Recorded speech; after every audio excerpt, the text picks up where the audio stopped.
Hey guys, I'm 95, recording live from the county prison cell. I wanted to get this done earlier when the lighting was better, but I gotta get this done by the end of the day. I don't want to wait until like 2 full episodes. So the reason I didn't do a prediction for Scooby-Doo versus Courage is I'm considering that a joke episode, and I don't usually like to do predictions for those. There's a couple of things where I omit the prediction obligation.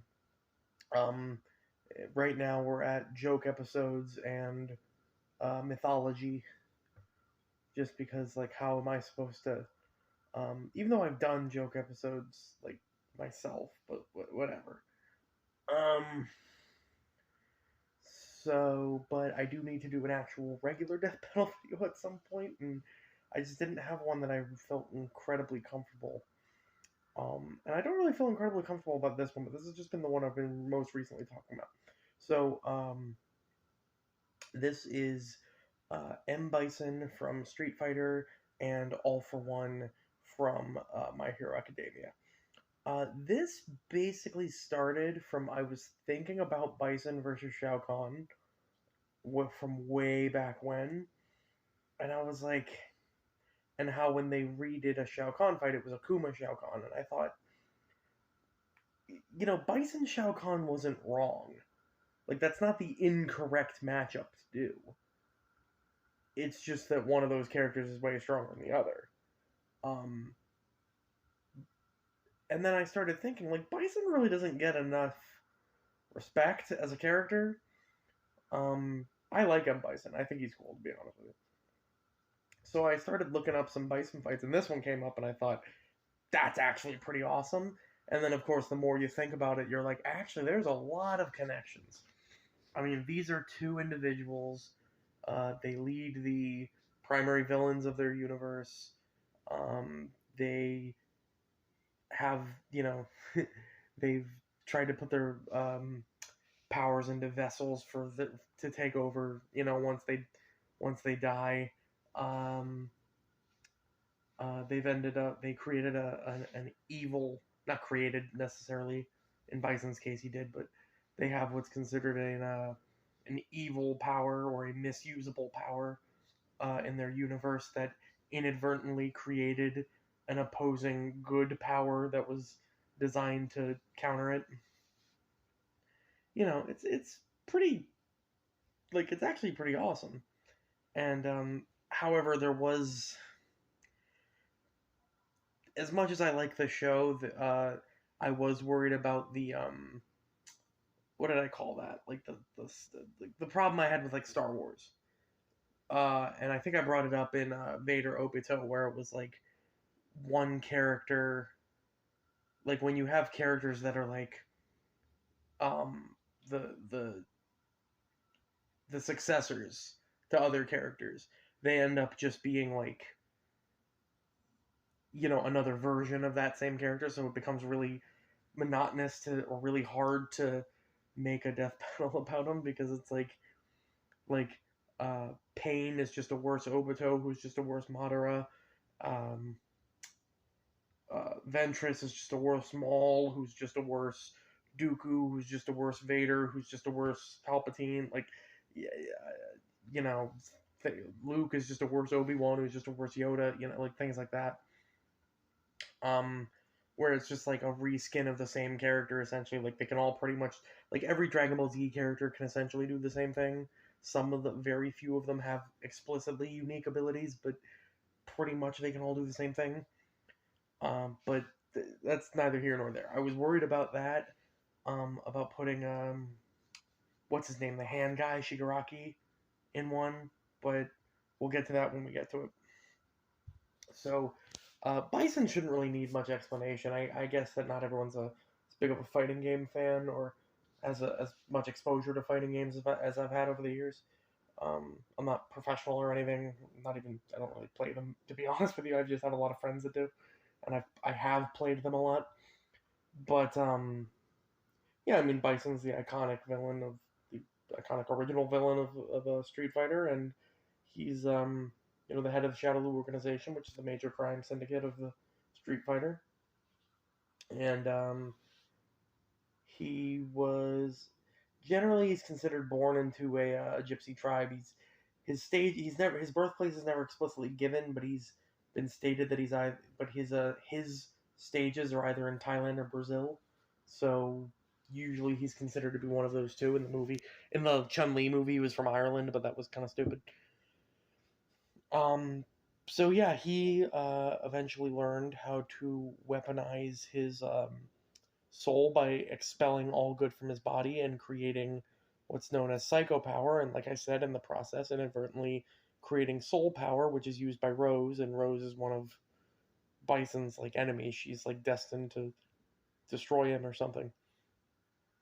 Um, yeah, and actually, it goes a little farther than that. You see, Psycho Power has actually, in the comics and whatnot, done some crazy things, and it's actually looked at as being like not part of the Satsui no Hado, but it's looked at as being like a parallel to the Satsui no Hado, or Rage of Murderous Intent, which would be like the dark aura that Akuma and whatnot uses. Um, except Goro, is his name Goro? Yeah, I think his name, or Oro. Sorry, that's his name. Oro has stated that it's not actually explicitly an evil power because it's, but it's just a way for someone to reach their potential. It's not, but and treating it like it's an evil power objectively just makes it easier to become that, because psycho power is actually fueled by the negative emotions of other people. It's fueled by fear, hatred, etc., etc., and he psychokinetically feeds off of that. So this allows him to do some. It's really just an energy source that he essentially has limitless amounts of, just due to the fact that he's a terrorist. So he's always creating fear and. But yeah, this lets him do incredible things like lets him survive near lethal blows. He's even using the psycho drive when that was a plot point. Might get into that later. He was able to even regenerate, or even just literally revive himself from death.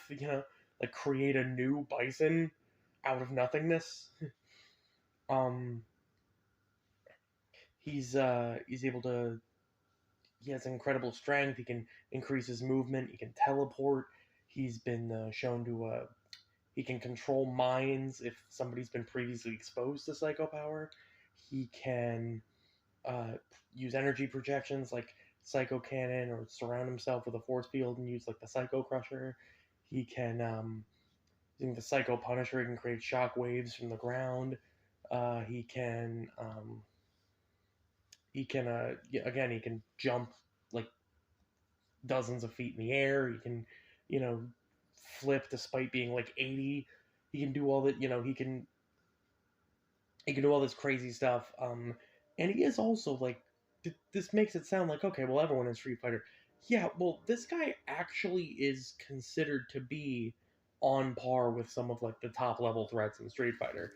Um, he's not necessarily like Akuma level, and that's kind of the reason I think he doesn't get the respect, is that it is just a power scaling thing. Like Bison is considered like the entry level villain, whereas like Akuma, Gil, and Seth are like, oh yeah, they're the real villains. But like two out of those three are necessarily linked to Bison.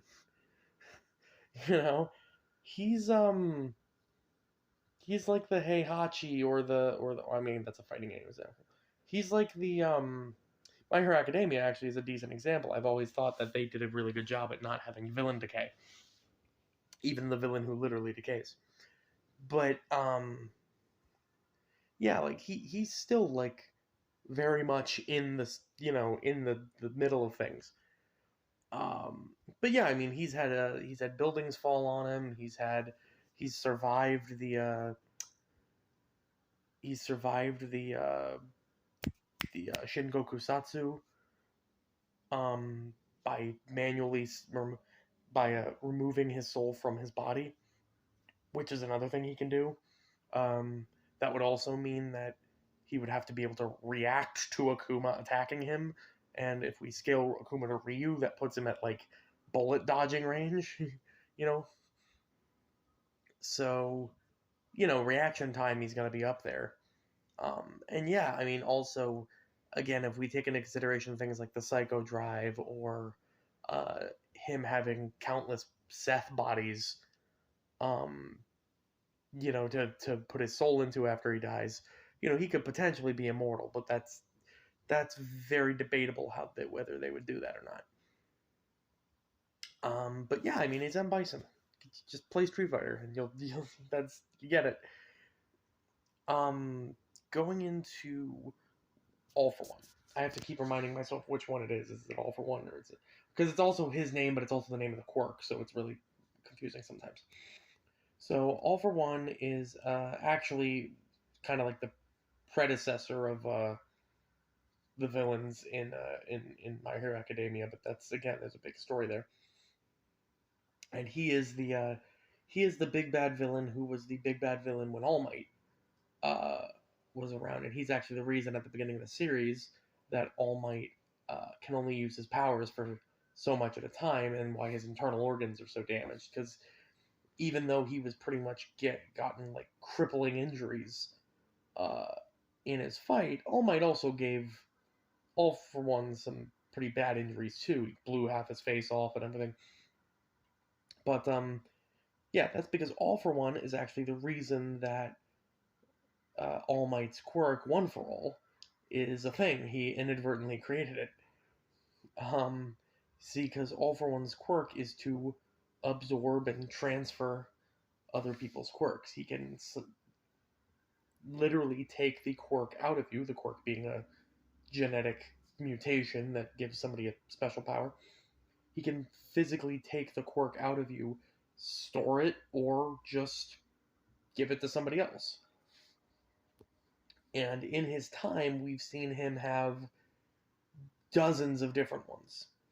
But that's how he's able to fight All Might, who has the stockpile quirk, One for All, which allows him to, magnify his strength by the strength of the previous users, and then also Deku was able to use all their powers and whatnot.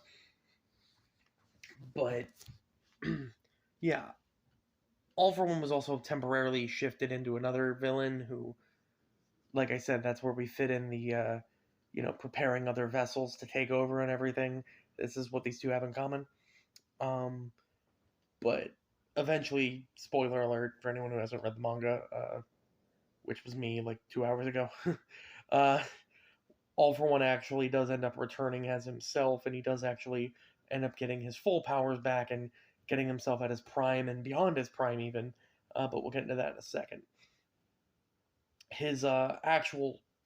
So you think, okay, well, how strong is, having all access to all these quirks? Well, among a lot of these quirks, there's a lot of physical combat ones. So he has, I think he said 4 different strength amplifying quirks. He has one to harden his bone density, one to create spear-like protrusions out of his hands. He has one to spring load his limbs to make them like super tight and coiled so he can unleash them. Basically, every 5 or like a dozen different quirks that all lend themselves to hitting somebody really hard. And he also has one that makes him impact resistant, which is kind of like just on top of that. But it doesn't end there. See, he's got a quirk that lets him use black tendrils that can, enter somebody, and he can forcefully activate their quirk. Now, that doesn't really work if they don't have a quirk, so it's whatever. But he also has an air cannon quirk, where he can punch the air really hard and create a vortex similar to what All Might does, right? So that's a long-distance attack. He's got a quirk that lets him create a short-range wormhole between him and somebody he knows. Not really useful for combat, but just, again, another thing we can add on there.